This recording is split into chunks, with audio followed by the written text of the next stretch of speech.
Salut à tous et bienvenue sur Talk Foot. Aujourd'hui, grosse analyse. Bonjour et bienvenue pour cette nouvelle analyse. Aujourd'hui, on se penche sur une dynamique vraiment passionnante dans le foot actuel. Oui, ce dialogue entre les générations. Et on a un cas d'école parfait, Cristiano Ronaldo et le jeune Lamine Yamal. Ah oui, un sujet fascinant. Le vétéran au sommet de son art, enfin presque à la fin, mais toujours là, et la nouvelle pépite qui explose. Exactement. On a sous les yeux pas mal d'articles, d'analyses qui reviennent sur la dernière victoire de CR7, sa longévité, juste incroyable. Et puis, bien sûr, la montée en puissance de Yamal. On va essayer de décortiquer un peu ce que ça nous dit, tout ça, sur l'expérience, l'ambition, la transmission aussi. C'est ça. Comprendre les ressorts de chacun. Franchement, imaginez gagner un titre majeur à 40 ans. Bon, c'est Ronaldo, on est habitué aux exploits, mais quand même. Mais ce qui est peut-être encore plus marquant, c'est ce qui se passe après. Ce geste de mentor, presque. Alors on y va ? Allons-y. Alors voilà, au-delà de la performance elle-même, qui est déjà folle à cet âge, un des papiers raconte cette scène. Juste après la finale, Ronaldo qui prend Yamal à part. Et apparemment, il lui glisse quelques mots sur l'importance de bosser dur, de rester humble, au-delà du talent pur, quoi. Oui, c'est une image forte. Et ça fait écho à ce que disait Evra, sur l'exemple que Ronaldo a toujours voulu donner par le travail et par l'effort. C'est ça, pas juste les mots, l'exemple. Tout à fait. Et cette longévité, elle ne sort pas de nulle part. Les analyses insistent beaucoup sur sa détermination, une volonté de faire. On revient sur ses débuts, Madère, puis le Sporting. Cette éthique de travail, elle était déjà là, implacable.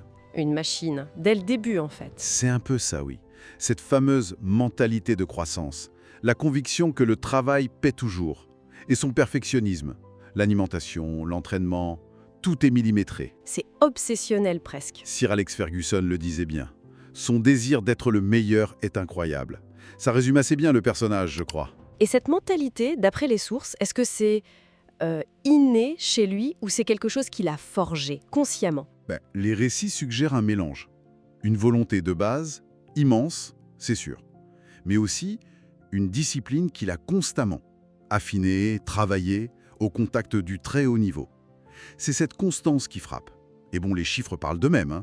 Plus de 900 buts, 5 ballons d'or. On va pas tous les lister, mais Non, mais ça pose le bonhomme, comme on dit, une empreinte énorme sur le jeu. clairement. Et de l'autre côté, alors, on a Lamine Yamal, 17 ans. Et ce qui ressort, c'est sa maturité. C'est assez étonnant, non ? Oui, c'est bluffant. Il dégage quelque chose de posé. Et il parle de Ronaldo avec beaucoup de respect, comme une référence, un modèle. Yamal dit lui-même vouloir apprendre des meilleurs. Et après cette finale, justement, il a parlé de leçons. Jouer contre CR7, pour lui, c'était une leçon. Il salue son niveau d'exigence. C'est fort venant d'un si jeune joueur. Exactement. Et cette attitude, elle est vue très positivement par les observateurs. Ça incarne peut-être une nouvelle génération, consciente de l'héritage, prête à apprendre des anciens tout en ayant sa propre ambition. C'est un équilibre intéressant. Ce qui nous amène tout droit à cette idée de transmission. C'est un thème qui revient souvent dans les textes qu'on a. Oui, c'est central. Il y a cette citation attribuée à Zidane. Le vrai champion, c'est celui qui sait transmettre. Et ça colle parfaitement, non ? Tout à fait. Ça résonne aussi avec ce que Ronaldo a pu dire par le passé, que les records sont faits pour être battus, qu'il espère que les jeunes iront plus loin. Ce geste envers Yamal, du coup, c'est un peu l'illustration concrète de cette idée. Bah oui. Et ce n'est pas nouveau dans le foot, cette filiation. Les sources rappellent d'autres exemples. Messi qui apprend de Ronaldinho. Ou Mbappé, qui ne cachait pas son admiration pour Ronaldo plus jeune. Voilà. Chaque génération s'inspire de la précédente. Elle s'appuie dessus pour aller plus haut.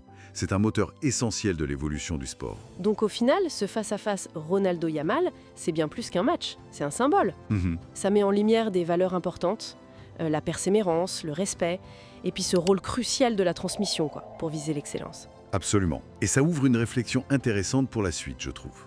Au-delà de l'inspiration personnelle que Yamal ou d'autres peuvent trouver chez ces légendes, comment est-ce que cette dynamique entre générations, concrètement, elle pourrait façonner l'avenir du jeu ? C'est une bonne question. On peut penser à l'évolution technique, tactique, même la préparation mentale, surtout si les jeunes cherchent vraiment à aller encore plus loin, comme disait Ronaldo. Une piste à creuser, effectivement.